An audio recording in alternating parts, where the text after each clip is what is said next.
होते हैं और बच्ची आज अपने घर में होती। मैं तो उनसे यही बोलूँगी कि मेरी बच्ची में आप अपनी बच्ची देखें, तो बच्चे तो सबके बराबर होते हैं। वो उनके पास थी तो तब भी हमें अज़ियत में थी, क्योंकि हम सोचते थे कि हमारी बच्ची के साथ क्या सलूक हो रहा है। अस्सलाम वालेकुम। दुआ ज़हरा की वालदा के साथ एक बार फिर मौजूद हैं। अस्सलाम वालेकुम। आपने केस हमने शुरू में आप देख रही थी और ज़ाहिर है आपने बहुत सारी चीज़ें देखी जिसमें केस शुरू में ख़राब हो रहा था और उसके बाद अब काफ़ी बेहतर हो गया है। तो आप क्या समझती हैं कि अब केस में जैसा टर्न आया तो अब क्या तवक्कुआत हैं? ज़ाहिर है इंसाफ अदालतों ने देना है, इसी इदारों ने देना है। देखिए, केस तो सबके सामने ही है और पहले दिन से हम जो चीज़ बोल रहे थे वही चीज़ आपके सबके सामने आई। तो लेकिन शिकवा यही है कि इतने महीने जो ज़ाया हुए, 3 महीने हम लोगों ने अज़ियत में रहे और हमारे साथ हमारी बच्ची अज़ियत में उधर। तो अगर ये चीज़ें पहले हो जाती तो ये इतने महीने ज़ाया ना होते और बच्ची आज अपने घर में होती। तो अब लोकेशन भी आ गई, मेडिकल रिपोर्ट आपने देखी, बिल्कुल सामने आ गई सबके। अच्छा, सिंध हाई कोर्ट में आज भी आपने केस देखा कि अदालत ने कहा कि जब जुर्म यहाँ हुआ है, बच्ची अगवा यहाँ से हुई है तो उसको फौरी तौर पर यहाँ लाना चाहिए। अब ये इख्तियार है पुलिस का, तो पुलिस से और पुलिस के हाई एफ्स जो हैं उनसे क्या कहेंगे आप?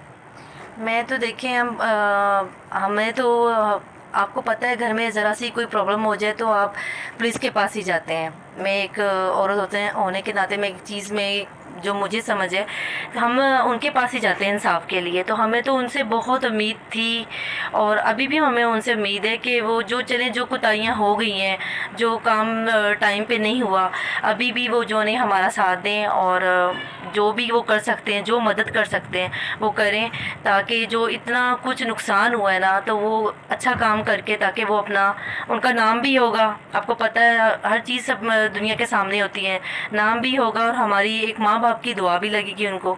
तो मैं तो उनसे यही बोलूँगी कि मेरी बच्ची में आप अपनी बच्ची देखें, तो बच्चे तो सबके बराबर होते हैं। तो आप हमारा साथ दें, अभी भी साथ दें और जो चीज़ें ख़राब हैं उसको सही करें और हमारी मदद करें, मैं ये कह सकती हूँ उनको। अच्छा, सिंध हाई कोर्ट ने इजाज़त दी है आज के बच्ची को लाया जाए, यहाँ पुलिस को हुक्म दिया है कि आप ले आ सकते हैं, कोई रुकावट नहीं होगी। तो जब आपको पता चला कि यहाँ से ज़ाहिर मुल्ज़मान के पास से ये अगवा करके रखा हुआ था, उसके बाद फिर बच्ची का दरख्वास्त आपको पता चला होगा कि एकदम दरख्वास्त दी गई कि अब वहाँ पर भी हालात अच्छे नहीं है, अब वहाँ से लाहौर के शेल्टर होम में चली गई, तो उस वक्त क्या कैफियत थी आप लोगों की? मैं क्या बताऊँ, मेरे लिए तो वो सब दिन बराबर हैं, क्योंकि एक बच्चा और बच्ची जो घर से एक रात भी बाहर ना रहती हो, 1 घंटे के लिए भी बाहर ना जाती हो, और आप वो सोचें एक माँ बाप के लिए कितनी बड़ी तकलीफ़ दे कि वो 3-4 महीने वो बच्ची बाहर है।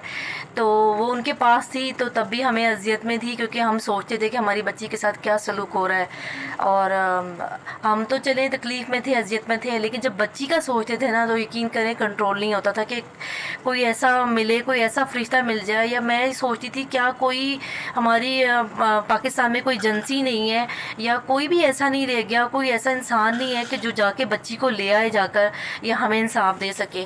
तो हमें जज साहब से तो हमें पहले भी बहुत उम्मीद थी, वो पहले भी बहुत अच्छे थे और अभी भी आपने देख लिया है कि जो चीज़ें सही थी वो सब सामने आई। तो हमें तकलीफ़ तो यही थी कि अभी भी मेरी बच्ची दारुल अमान में है। तो आप सोचें एक बच्ची कहाँ अकेली बैठी हुई, एक तो शहर दूसरा और दारुल अमान में, वो घर तो नहीं होता ना, माँ बाप के पास तो बच्चा नहीं है, माँ बाप के पास सबसे सेफ़ होता है। और तो हम तो उसी दिन खुश होंगे जिस दिन हमारी बेटी हमारे सामने आएगी और घर आ जाए तो बहुत अच्छी बात है, क्योंकि आप अभी तो हम यही चाहते हैं कि सेफ़ हैंड में जाए, बेशक हमारे पास आए सेफ़ हैंड में जाए, लेकिन अगर घर आ जाएगी तो समझ लें हम दोबारा से ज़िंदा हो जाएंगे, यही है अच्छा, हमारे लिए। शुरू में जिस तरह एक तो बच्ची गई, पुलिस वालों ने भी बहुत सारी जगहों पर इल्ज़ाम लगता रहा पूरे ख़ानदान के ऊपर। उसके बाद फिर वहाँ जिन मुल्ज़मान के पास ही उनकी तरफ से भी इल्ज़ामात लगते रहे। अब अदालतों में यानी कि अब आपने उन इल्ज़ामात का जवाब नहीं दिया, किसी फ़ोरम पर किसी जगह आपने जवाब नहीं दिया, ख़ानदान ने जवाब नहीं दिया, लेकिन अब उन सब के झूठ अदालतों में बेनकाब हुए हैं। तो अब ये सारी चीज़ें कि जो झूठा कह रहे थे वो खुद झूठे साबित हो रहे हैं, तो उस पर क्या रिएक्शन था आप लोगों का? देखिए, मैं आपको बताऊं, मैं ये जो 5-6 लोगों का टोला बैठता है, यकीन करें कि मैं उनको नहीं देखती। मुझे लोगों से पता चलता है कि ये बोल रहे हैं, वो बोल रहे हैं, वो बोल रहे हैं। वो कहते हैं ना कि कीचड़ में पत्थर मारे तो अपने ऊपर ही आएगा। तो बात ये है कि उनका मुँह है, उनका किरदार है, वो जो उनकी तरबियत है वो उन्होंने बोलना है। हम जो हैं हमें उनको जवाब देने हैं, हमने तो अदालतों से इंसाफ लेना है। तो मैं तो उनका देखती भी नहीं हूँ, सुनती भी नहीं हूँ, वो क्या भौंक रहे हैं क्या नहीं भौंक रहे। तो मतलब उनकी इतनी हैसियत नहीं है कि हम उनको जवाब दें कि वो क्या इल्ज़ामात लगा, और हमें तो शुरू दिन से पता है कि ये लोग जो ना सबसे पहले ही किरदार कशी करते हैं और इल्ज़ामात लगा। मेरे भाई, मेरे मेरे मेरे जो बाहर भाई हैं बेचारे, उनको नहीं छोड़ा, ख़ानदान वालों को नहीं छोड़ा, बाप को ज़लील करते रहे। तो ये घटिया लोगों की निशानी होती है, ये अच्छे लोग तो कोई नहीं होते। क्योंकि बच्ची तो देखिए हमारी है, हम जाने अदालत जाने, हम जाने या वो लोग जानते। तो इसमें अगर दूसरे लोग बीच में आकर वो एक ज़बरदस्ती कर रहे हैं कि आप नहीं करें, आप ऐसे हैं, आप बुरे हैं, कैसे कर सकते हैं आप? ये तो माँ बाप का राइट है ना कि आपका बच्चा अगर कि कुएं में गिर गया तो आप वहाँ से निकालें। आप क्या कहेंगे, कुएं में गिर गया तो उसको मरने दें, उसको आप निकालेंगे ना? हड्डियाँ टूट जाएं, बच्चे का एक्सीडेंट हो जाए, तब भी आप बच्चे को बचाते हैं, इलाज करवाते हैं। तो माँ बाप का यही हक होता है, अगर बच्चा कहीं फंस गया या कुछ हो गया तो आप उसको आपने उसकी मदद करें।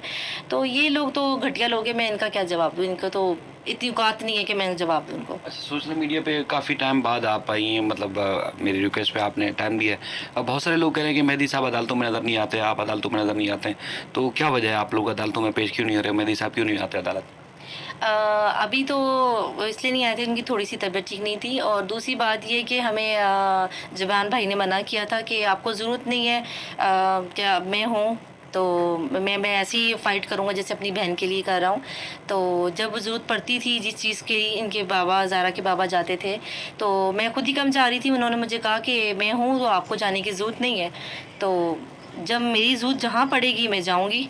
मुझे किसी ने नहीं मैं ना किसी से डरती हूँ और ना वो किसी से डरते हैं। तो जहाँ ज़रूरत पड़ेगी हम जाएँगे, जहाँ हमें ज़रूरत नहीं होती हम नहीं जाते।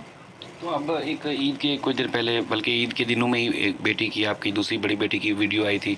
उसमें लोगों ने काफ़ी यानी कि बहुत अफ़सोस किया कि एक बहन बहन के लिए तड़प रही है। तो अब बच्चियाँ जो हैं, छोटी बहनें जो हैं, क्या वो दुआ को भूली हैं या आज भी उसी तरह याद करती हैं जिस तरह पहले कर रही थी? मेरी जो दूसरी बेटी है सकीना, वो आप उसको देखें वो कितनी ज़्यादा कमज़ोर हो गई है। वो नहीं सही से खाना खा रही है, और मुझसे रोज़ जब भी ये कोई बात होती है ना, हम टीवी पे देख रहे होते हैं या कोई न्यूज़ देख रहे होते हैं, तो मुझसे पूछती है मामा ज़ारा आ जाएगी ना घर? तो मैं अब उसको क्या जवाब दूँ ना? फिर मैं इसको बोलती हूँ हाँ बेटे इंशाल्लाह आ जाएगी। मतलब आप सोचें, एक बच्चा आपसे एक चीज़ माँगे और आप उसको ना दे सकें तो आपको क्या होता है? तो वो तो उसकी बहन है। दोनों बहनें इकट्ठी रहती थीं। छोटी तो बहुत छोटी है, लेकिन जब मैं उसकी तस्वीर देख रही होती हूँ तो वो देखती है, देखती रहेगी, और फिर देखने के बाद वो मेरा चेहरा देखती है और चुप करके चली जाती है। तो जितनी तकलीफ़ में हमने गुज़ारा है ना, मैं कहती हूँ कि मैं आपको बता नहीं सकती कि हम लोगों ने इतनी ईदें और इतने दिन कितनी अज़ियत में हमने गुज़ारे हैं, वो मैं अल्लाह ना करे किसी के माँ-बाप ऐसे गुज़ारें। अच्छा, एक चीज़ ज़ाहिर है 13-14 साल बेटी आपके पास थी, तो बच्ची से जो कहलवाया जाता रहा मुख्तलिफ़ जगहों पर इंटरव्यूज़ वगैरह, तो आप क्या समझ रहे हैं उसके अंदर इतनी हिम्मत थी कि वो इस तरह अपने बाप के साथ या किसी फैमिली के किसी मेंबर के खिलाफ कोई ऐसी बात कर सके? ये क्या वजह है कि आप बोल रही हो? देखिए, मेरी बेटी यकीन करें वो इतनी सादी थी, अगर मैं कभी पानी माँगती थी ना तो वो अपने बाबा को पकड़ा देती थी। आप बच्चे का यहाँ से, बच्चे तो कितने होशियार चालाक होते हैं। अगर वो पानी माँग रहे हैं तो मैं मुझे पकड़ा दिया करती थी, वो इतनी सादी थी। और मैंने जो उसके वर्ड सुने, वो जो बोलती थी जिस तरीके से, तो बड़ी मुझे हैरानगी होती थी कि एक बच्चा जो 4 क्लास में पढ़ रहा है वो इतना, मतलब कि हमें इन चीज़ों का नहीं पता जो चीज़ें उससे बुलाई जा रही थी। देखिए ये तो अब आम हो गया, आपने देख रहे हैं कितनी बच्चियाँ, कोई 9 साल की बच्ची है, कोई 11 साल की बच्ची है।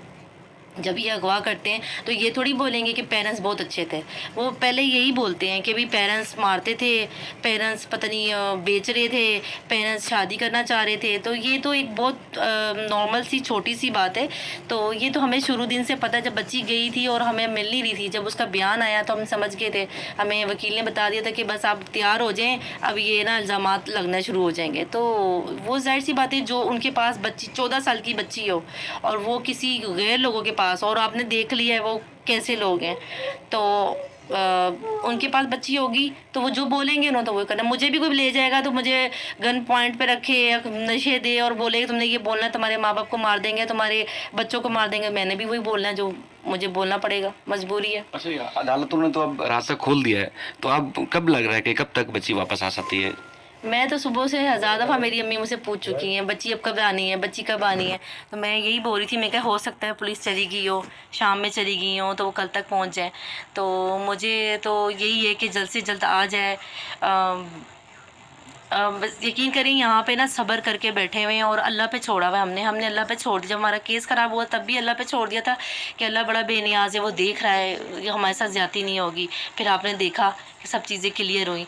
तो अभी भी हमने अल्लाह पे छोड़ा है। इंशाअल्लाह ताला अल्लाह ताला हमें मायूस नहीं करेंगे। चलें, आपका बहुत शुक्रिया। वैसे बहुत सारे लोग सवाल कर रहे थे मेहदी अली काज़मी साहब नहीं आते अदालतों में, आप नहीं आती, तो इसलिए मैंने कोशिश की कि उन लोगों को जवाब भी दिया जा सके कि मेहदी साहब भी बिल्कुल फ़िट हैं और आप भी फ़िट हैं, और अदालतों में चूँकि ज़रूरत जब पड़ती है तो वकील बुलाते हैं, और जब ज़रूरत नहीं पड़ती अब वकील